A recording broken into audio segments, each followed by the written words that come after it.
O próprio Agostinho de Hipona dizia: quando eu olho para mim mesmo, eu não vejo como me salvar, mas quando eu olho para Cristo, eu não vejo como me perder.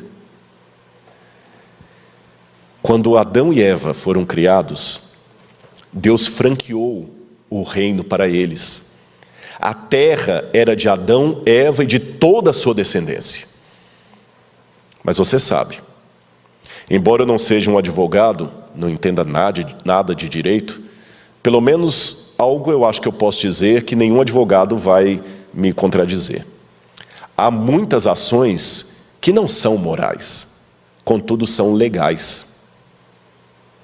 Você sabe, eu posso às vezes no momento de fraqueza levar você a assinar um documento e o que você tem passa a ser meu. E muitas vezes o advogado vai falar para você: puxa vida, eu entendo você, não é justo o que fazem, mas você assinou os papéis, você assinou a procuração, agora é dele. Não é moral o que ele está fazendo, mas perante a lei, é o direito, é legal. Vamos tentar reverter o quadro, mas não é fácil. Quantos advogados já tiveram que falar isso para o seu cliente? Quando Adão entregou de papel passado a terra para Satanás, a ação não era moral, porém o diabo tornou-se legalmente o dono desse mundo. É por isso que no livro de Jó, quando os filhos de Deus comparecem perante o Deus, veio também Satanás entre eles. E é interessante que Deus pergunta a Satanás: de onde vens? Em hebraico, mi aí tavô. O que você está fazendo aqui? É um trocadilho. O livro de Jó é um livro muito complicado em hebraico. Jerônimo, quando foi traduzir o livro de Jó, falava que ele era mais escorregadio do que lama.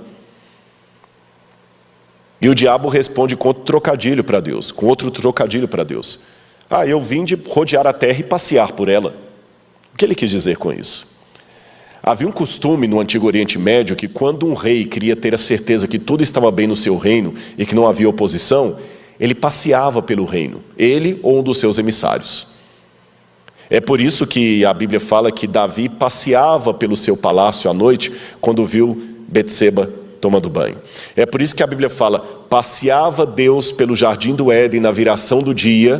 Não é que Deus estava dando um passeio, estava verificando. E o diabo fez a mesma coisa: eu sou o dono da terra. Só que agora você sabe, para recuperar a terra das mãos do diabo, porque nós somos o objeto da demanda com tudo que o mundo possui, Cristo teve que pagar o preço da cruz. Ele morreu no meu e no seu lugar. De modo que, legalmente falando, se você quer ser justo, não é justo o que estão fazendo comigo, eu não levo o desaforo para casa. Se você quer ser justo, o céu não é para você, nem a terra renovada, nem para mim. Legalmente falando, o céu, o novo céu e a nova terra pertencem a Cristo. Ele que conseguiu de volta o direito de propriedade. E o que ele faz? Graciosamente partilha a sua herança conosco. Por isso que nós somos co-herdeiros de Cristo. Ele pode abrir o livro do testamento, quebrando cada um dos selos. Ele tem dignidade para isso.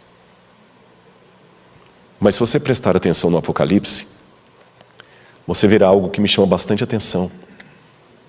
O cordeiro ainda estava degolado. Tem alguma coisa errada aí. Porque eu aprendi, pastor Gilson, quando os adventistas me deram um estudo bíblico, que no céu não vai ter nenhum traço de coisas do pecado. Que quando ressuscitarmos num corpo de glória, eu acho que não são só os adventistas que ensinam isso, eu acho que todas as religiões que creem na ressurreição, quando ressuscitarmos num corpo de glória, aquela marca, aquele defeito de nascimento que eu tenho vai desaparecer. Aquela cicatriz de uma cirurgia que deixou um rasgo aqui na minha barriga vai desaparecer. Aquela marca de expressão da testa ou do pezinho de galinha vai desaparecer. Aquele queimado que você teve, que deixou sua pele enrugada, vai desaparecer. Aquele acidente de moto que você teve, que você fraturou a perna e ficou com um rasgo de todo tamanho, vai desaparecer. E Cristo ressuscitou. Mas ele ainda está como se fosse degolado. É o que está na Bíblia. Eu vi um cordeiro como se houvesse sido morto. Esfrados, ou em grego, dá a entender que o cordeiro estava em pé no trono, mas ainda com a ferida aberta, que é a degola aberta. É isso que está no grego. O cordeiro vivo, mas com aquela abertura aqui. O que isso significa? Quando Cristo ressuscita, ele continua tendo as marcas dos pregos nas mãos, tanto que ele pede a Tomé que coloque a mão nas suas feridas. O corpo glorificado dele, de maneira excepcional, não apagou as marcas do pecado, que nem eram dele, eram nossas. Uma pergunta que eu já fiz para os meus alunos de teologia e faço para você nessa noite. Como pode um Deus eterno sinceramente morrer?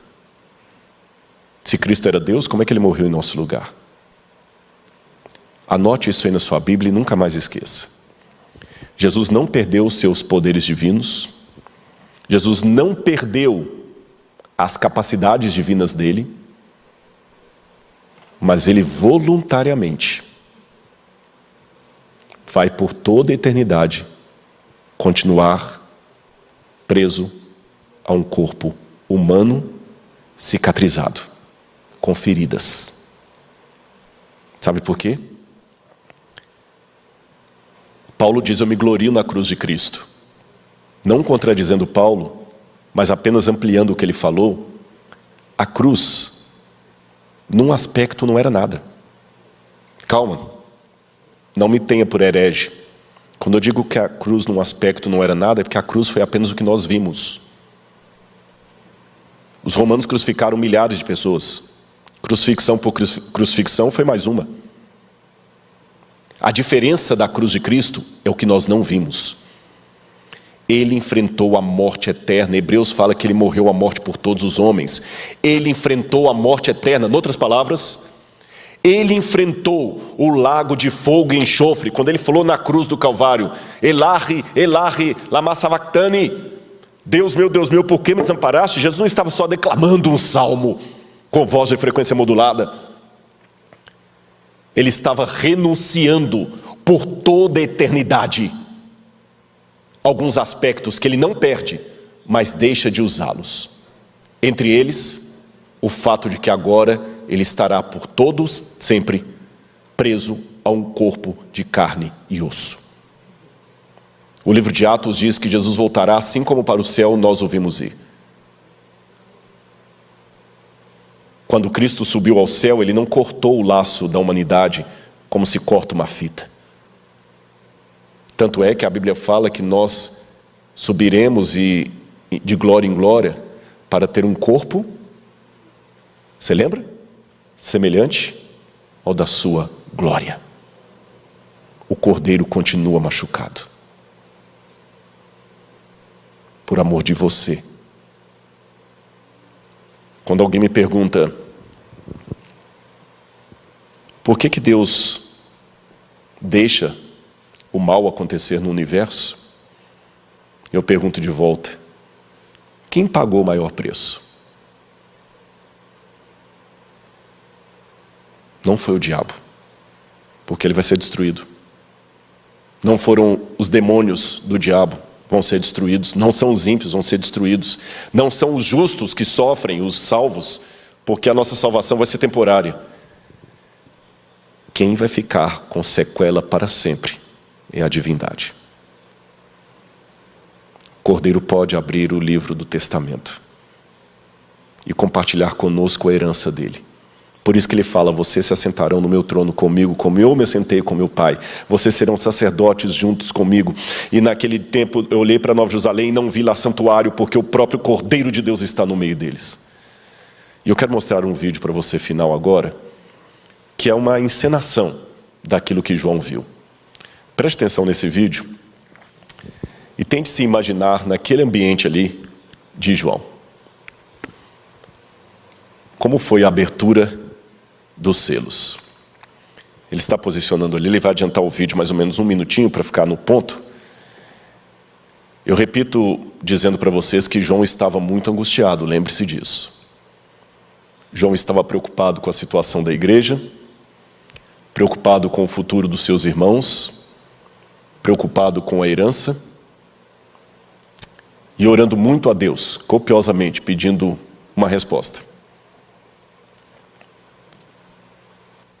Espera um pouquinho, parece que travou ali. Enquanto ele está achando ali, eu vou contando para você novamente a cena. Eu imagino que se João é convidado de novo a subir ao céu, ele estaria certamente pensando naqueles irmãos da igreja de Éfeso, como muitas vezes nós pensamos. E estaria orando por eles. Isso. Pode colocar a tela cheia, se possível, para o pessoal em casa assistir. Isso. Imagine João orando. Ele dizia: Senhor, cuida do teu povo, Senhor. Ô Pai, qual será o futuro da tua igreja? Qual será o destino da tua igreja, Senhor? Pode deixar rodando, não tem problema não. Como eu estava dizendo, agora imagine em casa a cena. João idoso, 90 e poucos anos, fazendo uma oração suplicante pela igreja, como aqueles do livro de Ezequiel que eu mencionei para vocês, aqueles que clamam e gemem pelos pecados de Israel, suspiram. Ele falava: Senhor, o gnosticismo está entrando na igreja, Pai. Eu não tenho notícias de Éfeso. Teu povo não receberá a tua promessa, Senhor. Estamos cansados de esperar. Onde está a volta de Jesus que não acontece? O que vai acontecer com a tua igreja, Senhor? E nesse momento o Espírito Santo toma novamente em visão. Ele novamente se acha no céu. Já havia visto a cena do trono de Deus, dos querubins, e agora ele vê o livro selado com 7 selos. E no meio do trono um cordeiro. O cordeiro degolado. Ele se lembrou da cruz. Ele se lembrou a origem daquela cicatriz que nunca sarava. Eis o Cordeiro de Deus que tira o pecado do mundo. Ele lembra quando João Batista falou isso, ele era só um jovem. Ele se lembrou da cruz. E o ancião falou: esse Cordeiro venceu para romper os 7 selos e abrir o livro. E ele vê os cavaleiros, representando eventos que haveriam de acontecer na terra, paralelos à história da igreja cristã. Se nas 7 cartas ele via os problemas internos da igreja, agora ele via as coisas que a igreja haveria de enfrentar. Primeiro um cavaleiro, num cavalo branco, simbolizando o evangelho que haveria de triunfar no mundo, pregando do Cristo. Mas não seria apenas de alegria que a história haveria de ser feita. Haveria de acontecer também muitas desgraças no mundo. Guerras, desespero, tormentos. E os anciãos animavam a João: calma, João. Mesmo em meio a tudo isso, Deus estará com o seu povo. Aqueles que estiverem em Cristo vão triunfar. Não se preocupe. Mesmo que você veja um cavaleiro correndo para tirar a paz da terra, com uma espada na mão, muitas coisas vão acontecer. João se lembrara de Jesus falando em Mateus 24, haverá guerras e rumores de guerras, nação se levantará contra nação, reino contra reino, e haverá fome e terremotos em vários lugares. E João vê realmente o cavaleiro da fome. Calma, o Senhor ainda tem a história nas suas mãos. Esta é a mensagem dos selos.